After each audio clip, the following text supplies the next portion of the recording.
Robert Plank Show, episode 392. Create, launch, market, and maintain a daily podcast.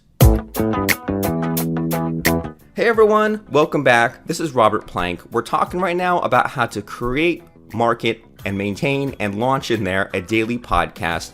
If you don't know what a podcast is, it's what you're listening to right now. You go on iTunes, you can search for a topic or someone's name or a show, and then listen to their whole entire library. But the thing that you might have noticed about content marketing of any kind and a podcast is that you need a heck of a lot of it in order to stand out from the crowd, in order to capture all the buyers and the traffic and the keywords that you want, and so that you appear as an up-to-date marketer. I mean, imagine if someone found one of your websites and they weren't sure if you made it this year or 10 years ago or 15 years ago. Same thing with that podcast, and it's really easy to do. Just update some stuff, more than you need to. Just be optimistically pessimistic. So a lot of people think that, oh, there's no problem recording a podcast every day. I'll just wake up in the morning, I'll do my stretches, I'll sit down, I'll record whatever's on my mind.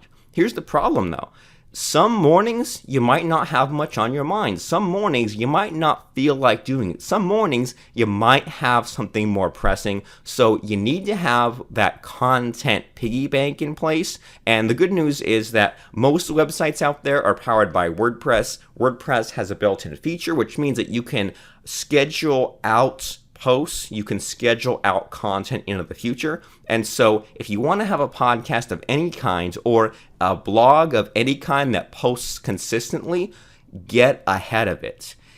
Do more than what you have to do today. If you're recording today's episode, maybe record today's episode and tomorrow's or next week's episode. And so podcasting is just one of those things where eventually, you should have at least 100 episodes. I know that might sound scary at first, but everyone out there who's competitive with podcasting, who actually puts themselves out there, gets a lot of traffic, has a built brand, they don't stop at just 5 or 10 episodes. They put out all kinds of content. But what we're talking about today is how you can make a podcast that pumps out new episodes every day without it starting to suck, without you getting tired, without it taking up all of your time. And it's totally doable if you listen to some of my gotchas today. So a couple of gotchas. First of all, schedule out your content ahead of time. Don't just record it on the day of if you can help it. And then have an interview show. Interview other guests. And the reason for that is because if you rely on your own knowledge, then you are going to run out pretty dang quickly. So my name is Robert Plank. I'm a computer programmer, and what helps me solve any kind of problem is breaking it down into smaller pieces. So a really useful question to ask any computer programmer is, and this is the question where you can kind of separate if they're a real one or a fake one, is how many gas stations are in the United States? Ask somebody that. And if they say, I don't know, or they just throw out a random number, or they don't even bother, then that's a sign that that person is not a problem solver, or is not a curious person, or just doesn't think in the right way. So instead, what if the person just thought it through for a minute, just for 60 seconds, and said, all right, how many gas stations are in the U.S.? And they could think in a number of ways. They could attack the problem in a number of ways. They could say, well, if my town is 70,000 people, and let's say it has 7 gas stations, then that's the ratio of population to gas stations. If I expand that out to 300 million people in the world, whatever that comes out to, 30,000 gas stations in the United States. I might have missed a zero or something there. Or they might be thinking in terms of, well, my car, I fill it up once a week. I go to a gas station, there's 3 other cars there, and even if the final answer is wrong, at least you can get an idea of how somebody breaks down, attacks a problem, doesn't know the big answer, but maybe takes a few steps back and starts with one assumption and then continues on to get the answer. And so, having said all that sort of silly stuff, a daily podcast. What does that mean exactly? Well, me breaking it down, that means, all right, well, daily, first of all, what does that mean? Does that mean 5 days a week or 7 days a week? And for me, that means 5 days a week. That means at least that way I can kind of say, all right, well, it comes out every day, but not including weekends, and maybe even I've you've seen some TV shows and some podcasts and things like that even do 4 days a week, and maybe the fifth day are like the clips of the best of, or even left alone. But let's just say daily means 5 days a week. What does that mean? And I believe that means you have about 22 to 25 weekdays in any given month. Some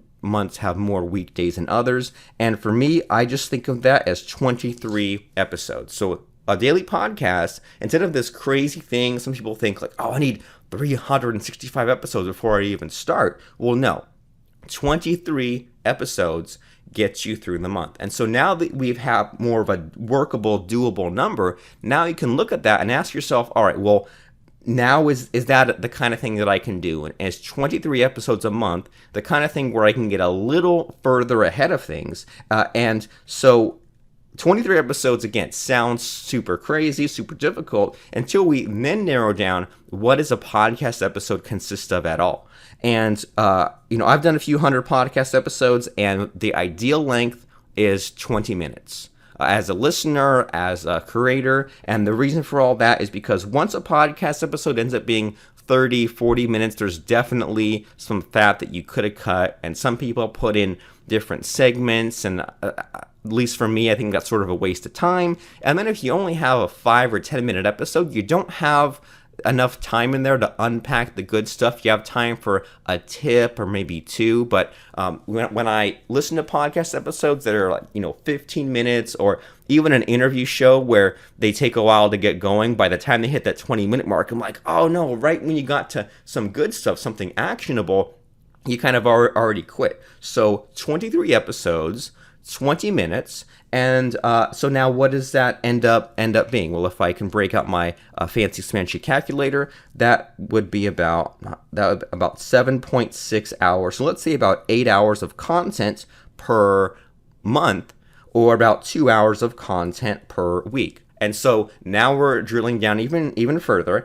and some people are already getting discouraged. Some people are already like, oh, great. So I'm going to have to put in 2 whole hours, and imagine editing out all the ums. Imagine adding the music. Well, here's some other good stuff, is that you don't need to edit out your ums. You don't need to edit out any huge mistakes. The one exception is, I don't think I've ever really screwed up a solo podcast, but if I'm interviewing someone, I interview someone on Skype, I record the recording using a software tool called Camtasia, and if, let's just say that this happens maybe once every 10 interviews or so, what happens is the call will drop for a second, Skype will crap out, might have to call them back, and I'll click a quick button on my recorder that says add marker. So now when I go back and edit my recording, there's a big old line, a big old dot, a big old just honking flag right there saying, hey, notice this, you need to edit this piece out. So don't be a perfectionist, because if you're going to crank out hundreds and hundreds of these episodes, if you were a perfectionist on your first few episodes, you'd never get them out there. I would rather that you work the muscle and get better at recovering from messing up, or get better at recovering from, I don't know if you'd call it writer's block, or staring at a blank page, or I guess having just that blank frame of mind. So 23 episodes, 20 minutes each, that ends up being about 2 hours each. And so this is definitely doable if you are, I would say it's best to be maybe a week or two ahead, and to batch up or chunk up every step of it. And let's think about what those steps are. So this is just totally off the top of my head, but the first step would be like prospecting, or like just scheduling, let's just say that. All right, so scheduling is the first step. The next step is the recording, the interview. And what I'm telling you about this thing called an interview is go into it blind, go into it not knowing too much, don't do a pre-interview, don't do pre-planned questions. You don't have time for that kind of thing in a daily or even in a weekly podcast. So you have that recording, and then the third step would be the producing, and production is kind of a loaded word, right? Because people always think productions, productivity. When I say production, I mean taking your raw recordings and adding some quick music, and then putting them, getting the file online at least. And then the final step is the not the scheduling, but like the posting, I guess, right? Making it public. And then the fifth step would be to market it. And by the way, we have a course about all this. Our course is podcastcrusher.com. And if you're planning on creating, 50, 100, 200 episodes, you have to start somewhere. You have to start by making a podcast first, and Podcast Crusher is the place to do that. So now, again, we're breaking down these different steps as scheduling, recording, producing, posting, and marketing. And the reason why I broke these down into steps is because once we do, now we can batch or chunk things up. And here's what that means. It means that a lot of people don't think in nerdy computer programming terms, but if they did, they'd be a heck of a lot more productive. People think I'm going to record an episode, and after I'll record my episode, and then I'll produce it, and then I'll post it, and then I'll market it. I'll record another episode, I'll produce it, and I'll post it, and I'll market it. But what's the problem with that? Well, let's say it takes you 20, 30 minutes to record a podcast episode, whether it's just you or an interview that you have someone on. And then when you add the music, you wait for the upload, you make the post. Now maybe that's taken 40 minutes or an hour. And if you have 5 episodes like that, now it's going to take you 5 hours to post all that stuff. That sounds like a really long time. And the reason why it takes so long is because there's a lot of switching gears, a lot of trying to pick back up where you left off after you get distracted, waiting for things to upload. That's not good. Doing things linearly like that isn't good. I like instead to do it in stages. So here's what that means is record 5 interviews, record 5 just solo recordings in a row. Now you have 5 recordings. Then you go through and you really quickly add the music to each of those 5 recordings. So now that takes you just a couple of minutes. Then you upload all 5 recordings and you go and you leave the computer and do something else while it takes 10, 20 minutes to upload all those things. Well, now that's 10, 20 minutes that you wouldn't have spent sitting at the computer switching gears. And then you can come back, and then when you're in the zone, when you're in the groove, when you're just rocking and rolling, you're cranking stuff out, then you can post all those. And then you can go on Twitter and on Facebook and schedule all the things that need, your Facebook posts or your Twitter posts or things like that. But I'm telling you, the way to scale, the way to do more things is to batch things up. And maybe you do this at first, you figure out your step-by-step system, and then you pass it off to an outsourced worker. That way, you know what's involved, you know the steps, you've worked out all the gotchas, and then you can go back and you know what specific things to look for when you go and check on that virtual assistant's work. People always talk about outsourcing. They never talk about checking the person's work or making sure that the thing was done right. So now you know to go and listen to hear if the podcast is on there, if they produced it the right way, if the music's in there. Now you can check their work. Okay, so start acting in this batch production sort of way, and then now amazing things can happen. Now you can finish the week of your content by Monday, because this whole idea of switching gears, people don't know how bad it is. And it happens in more ways than one. We just kind of illustrated if you had 5 podcast episodes, and if you took each one start to finish, then it would be a lot of switching gears, a lot of wasted time, as opposed to taking these 5 episodes, moving them to the next stage, moving them to the next stage. Well, the same is true throughout the week. So some people will say, again, Monday morning I'll record something, Tuesday morning I'll record something, and then what happens is it takes up most of the day. They don't even get the day started by noon or till 1 p.m. because they had to spend the morning thinking of an idea, recording it, producing it, uploading, posting it, mailing to it. Next thing you know, it's afternoon. And some people won't do anything else the rest of that day. So now you wanted to create this daily podcast that was going to help your business, and then now it took over your business, and now you don't have time to do anything else that day. Well, that's a huge problem. Instead, finish the week by Monday if you can, and create a content piggy bank.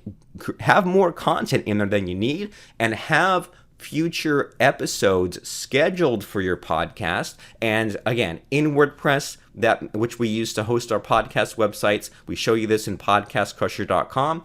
we have things scheduled for the rest of the week. That way I can get it all done Monday or the week before or several weeks before, and then these things just play out just by adding a new episode, right? Adding a new post. And instead of saying, I want it to come out today, you change the date on that, set the date to the future, and then you can just pile those in. And then you can ramp up. Don't focus on making your podcast neat and tidy and thorough and having all your segments. You don't need any of that.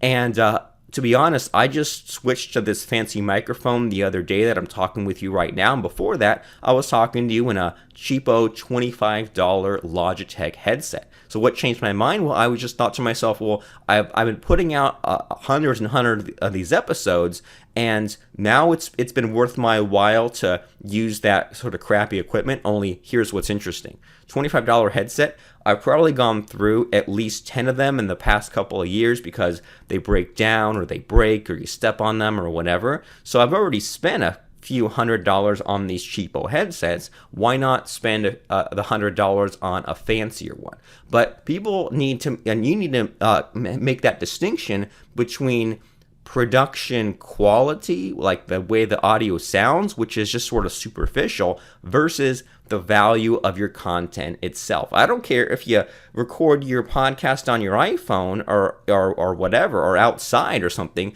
as long as you have good information. I'd rather have that as opposed to a fancy microphone, not good information. And ramp it up, don't make it neat, figure out your process and fill the pipeline. So now that we've said a few things, right? A 5-day week podcast means you have 25 episodes coming out every month. And if your ideal length is 20 minutes or so, well, that means that, maybe you could record a handful. Maybe you can think of 5 or 10 questions people have. Look around Facebook, ask your list, look on message boards. Think of problems that you can solve, and then get to recording. And the more that you get better at speaking, I'm going to use a big word, extemporaneously, I hope that's the right word, but speaking without having too much planned, without notes, without having things scripted, you'll get a better idea of how it's going, right? Of do I have enough content to fill the time I have? But then now that we're starting to get late in the hour, am I getting to wrapping it up? And so when you run coaching calls, this is a good skill to develop, is making sure the coaching call lasts long enough, but getting the person off the line. If you run webinars, if you run podcasts, just make sure the webinar is starting to wrap up about an hour in. Make sure the podcast is starting to wrap up about 20 minutes in.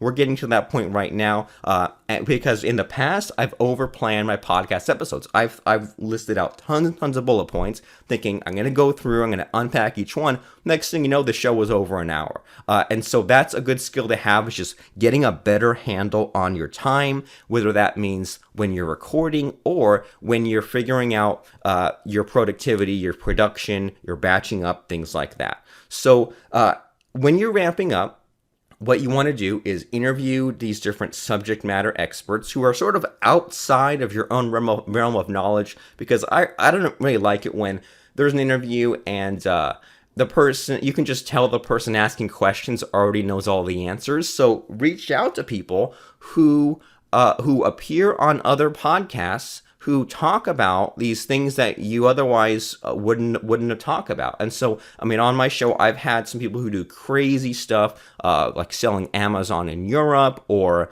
flipping websites, or some guy has a vending machine business. And what's great about podcasting is you can always, like, if you have a really weird subject or really weird guest, you can always tie it back into the point of your show. So my business partner, Lance Tamashiro, he had a guest on who was an expert at organizing your office, organizing your room. And so we talked about, well, we're all in business and we all have offices, whether it's an office somewhere else or an office in the home. And what can we do to organize that office to maximize our productivity as stay-at-home entrepreneurs? And so he made it work, and you can make it work too. Another huge time-saving tool, and we show you this in Podcast Crusher, is an online scheduler. I currently use one called Calendly, and this allows you to set office hours, and it allows you to say, for example, on Monday mornings and Friday mornings, I'll have 5 interview slots each. And then this way, you just contact people who have already appeared on podcasts. So you go and subscribe to podcasts, and maybe not even the top ones, but maybe some of those second or third tier ones, and find these guests who were on podcasts, and then make a quick note about either what you liked about what they had to say or just something personal. That way, when you go and you research them and you find their email address or their contact form or their LinkedIn or their Facebook Messenger, then when you go and contact them, you can say, hey, I saw you on this show. I like that you talked about that. Here's my show. Would you like to be on it? And that way, it's a much more personable way to reach out. And I have a spreadsheet of this, so that way if the person just kind of says, well, sure, but I can't do it right now, or if they don't get back to me, I can follow up. And at the moment, I have about a 50% or so, maybe like 40, the high 40s, but about 50% success rate. So now I have more predictability, because now I know if I send out 10 messages and if they're all personalized, I know that will lead to 5 bookings of my show. And then some people cancel, so I would say that would end up being about 4 or so actual interviews in the can. Okay, so if I sent out 10 emails, I'll get 4 interviews in the can. If I send out 100 emails, I'll get 40 interviews in the can, which is how much? About 2 months worth of content. And then I can begin to time that, and I can say, all right, how long does it take me? And again, batch this up. Don't just send out 1 email, send out 10. So I can say, how long does it take me to send out 10 emails? So if that's 10 minutes, then 10 minutes get me 4 guests on my podcast. And I need about, 6 times that to fill up a month. So I know that if I spend a solid hour sending out emails, then that will fill up the guests for my month. So, and this works for you, whether, again, you're doing it yourself or you're having a virtual assistant, and now you're getting a better handle on your time. You say, all right, prospecting and scheduling, because I use a scheduler, a lot of time with the virtual assistant is saved there. I use the scheduler. I say, do you want to be on the show? If they say, great, I give them the link to register. They register themselves in their own time zone. They use that scheduler to submit their Skype information. I call them over Skype to record the interview. They submit their bio, and then this connects to my Google Calendar. And that way, on a Monday morning or a Friday morning, I have all these interviews booked. Now, I have these interviews booked, and I'm probably revealing too much here. That's okay, though. I do these 20-minute interviews. I plan for 25 minutes, and we have a 1-hour time slots. Why is that? Just so that we're not rushed and things like that. Just so that, I don't have to hurry up and finish one interview to hop on the next. These appointments are 1-hour blocks of appointments. People can register themselves. People can cancel themselves. People can reschedule themselves. And then, so what I have, at least me personally, every Friday morning, 5 slots. Every Monday morning, 5 slots. So they don't all get filled up. On some days they have been filled up, and that's great, because on a day where we have 5 interviews on Monday, 5 interviews on Friday, what does that mean? It means we're 2 weeks ahead. So super duper great. And I think the furthest I've ever been ahead on my daily podcast is maybe about 2 months as far as episodes in the can, and then about 4 months as far as people scheduling and not being able to talk to me, not being able to get on for an interview until 4 months in the future. So super great. And by the way, if you have these hesitations, reservations about having someone else on your show, just think that Tim Ferriss and Tony Robbins and some of these, and like Adam Carolla, they all have guests on their show for interviews. Every talk show host that you've ever seen, doesn't matter how famous they are, they always have someone on as an interview to change things up. Because who wants to listen to just one person all the time? Every now and then it's fine, but it's good to sometimes have these people play off each other or inject fresh new information into your podcast. Okay, so anyway, sort of starting to wrap things up here, we calculated that it takes about an hour or so to fill up enough guests to last the entire month. And then to record an episode, here's what happens here is, it's on my calendar. I use Google Calendar. It synchronizes to my phone, tablet, computer, all that fun stuff, sends me an email too. I see the appointment. I see the person's name and their Skype username to call. So I call them over Skype. And then people always try to they're nervous. So they try to chit chat with me for 10, 20 minutes. I say, nope, ready to get started. We're starting. That's it. There's nothing else to do on this call than to just start talking. So we record. And then, and I've also kind of tweaked there's Calendly sends an email right before we meet saying, here's the information you need to know. And I've tweaked that a little bit saying, based on what people usually ask before the call. So they ask, oh, is it audio only? Yeah. How long are we talking? 20, 25 minutes. What are you going to talk about? Usually some interesting stories, interesting case studies, your ups and downs, your takeaways. We're going to start with your bio, and there you go. So I end up, so I hit the record button, and I use Skype. That way I can call them and I can hear them, whether they're on a phone or a microphone.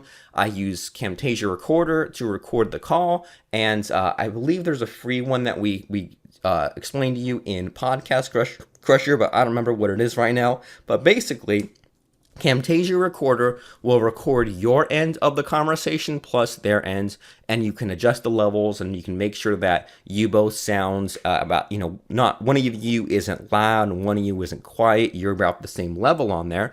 And then you just start off by reading their bio, and they're going to say something like, Robert Plank is a full-time entrepreneur who's been in business for X number of years and has a book and a product called this, and his expertise is about this. He's going to talk to us about that. And then there you go. And then you say, welcome to the show, or glad to be talking to you. And then you think of a jumping off point. So you might say, can you tell us what makes you stand out? Can you tell us what problem everyone's facing with productivity these days? Can you tell us, how you got started, or what are you focused on right now? Anything like that. I've even gotten to the point where sometimes if I get sort of bored, I'll open up the person I'm interviewing, I'll open up their blog, and I'll go and just look at just the titles of their last couple of blog posts and ask them about things like that. And then when we're all done, when we're getting near that 20, 25 minute mark,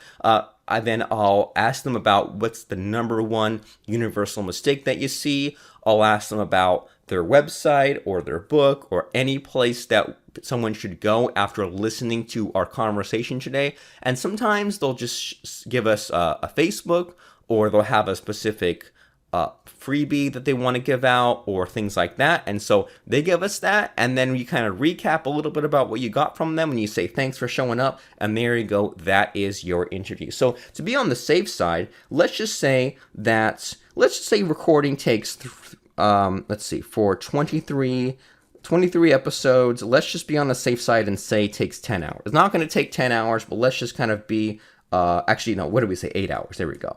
So 1 hour for scheduling, 8 hours for recording, and then it's up to you to figure out how long it takes you to produce and post and market these episodes. I would guess that maybe it takes, let's say it takes 10 minutes. If you batch it all up to produce and post and all that, an episode of your show. So if we say, 23 episodes times 10 minutes divided by 60 is about 4 hours. So there you go. So that's pretty much the formula that's about 13 hours per month, which again sounds like a lot, but if you break it down, 3-4 hours per week to have a daily podcast. And what I really like this idea of having a daily podcast, and I think that if you ramp up, if you batch, if you have interviewees show up on your show, and you get better and better at it, get better and better at recovering from the mistakes, not saying too much, I think that you really enjoy it. If you can get ahead of your own schedule, I think that you really enjoy that, which means that maybe you are weeks and weeks ahead of the podcast, because if you rely on no system, you're almost guaranteed to fail. If you rely on you being enthusiastic and excited every single day of the week, then that's a recipe for failure as well. So get ramped up. Get to the point where you have this daily podcast. Know why you want this daily podcast. For me, I want a sponsor for this show. And what What disappointed me as far as podcast sponsors, everyone talks about podcast sponsors. I went and looked at the top rated iTunes shows and made a spreadsheet of what were their sponsors. And it turns out that the majority of these podcasts, they don't even have one. At the end of the show, they just send people right back to the podcast and subscribe. And so, and the other thing for me is that I don't network as much as I should. I don't attend as many live events as I should. I don't have as many speaking gigs from the stage as I used to have back in the day. So to make up for that, I'm doing more networking and I'm putting out more stuff. I want to get noticed. I want to stay competitive. You should too, but don't set yourself up for failure. Don't come out of the gate with a daily podcast. Ramp it up. Get your process, your flow streamlined. That way you know how much you can handle. That way you know how far ahead you get. That way you know how long these tasks take. And we want to show you all that and more inside of our course at podcastcrusher.com. So what do I want from you after you listen to our show today? Well, what I want from you is if you don't have a podcast, get one. Podcast Crusher shows you even just one episode, even just a 5-minute episode gets you a podcast. And then from there, the next step is not to switch over to a daily format. The next step is to switch over to something more regular. So once a week is great, same time of the day, and then reach out to some of these people who are interviewed on other podcasts. That way you can get people on your schedule. That way you can get a handle of what's a good podcast format. And a lot of these guys who were great podcasters, they kind of ask the same question over and over, or they might ask, like 3 softball questions and then one really, really good one. And you'll get better and better at overcoming the awkwardness. So your guest on your show is always more nervous than you, and you don't have to appear to be smart or one-up them or add different segments or ask super crazy questions. There's something, I think like Larry King has some saying that's like, the simple question is usually the best. What a Larry King thing to say.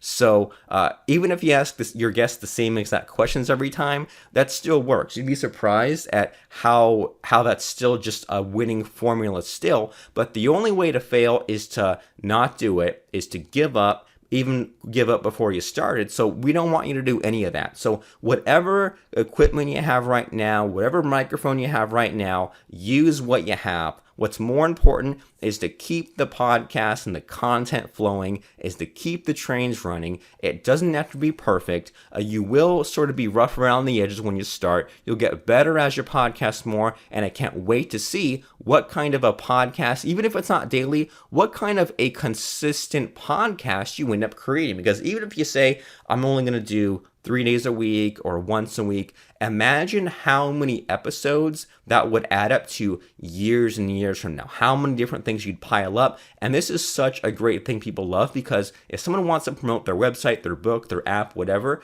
they love showing up on podcasts, and then they have all these different traffic sources, all these different search engine rankings, and then you get content as well. So it's a really great relationship for you to have and create with other influencers, other podcasters. So go ahead and go to podcastcrusher.com to get that training to make your podcast, and shoot me a message at robert@robertplank.com to let me know what you end up creating. I'd love to check out your show and even maybe give you a review or something like that on iTunes. If you think that'll help you, just ask for it and I'll post in what you think. So podcastcrusher.com. I'll see you in there. I'm Robert Plank. Thanks for listening, and thank you. Have you heard of Google? How about Google Calendar, Google Drive, or Gmail? Do you struggle mastering these powerful but sometimes scary technologies? Our new book, The Checklist Mindset, makes it simple. It's the next best thing to hiring a full-time virtual assistant. Claim your copy of our book on Kindle at www.checklistmindset.com.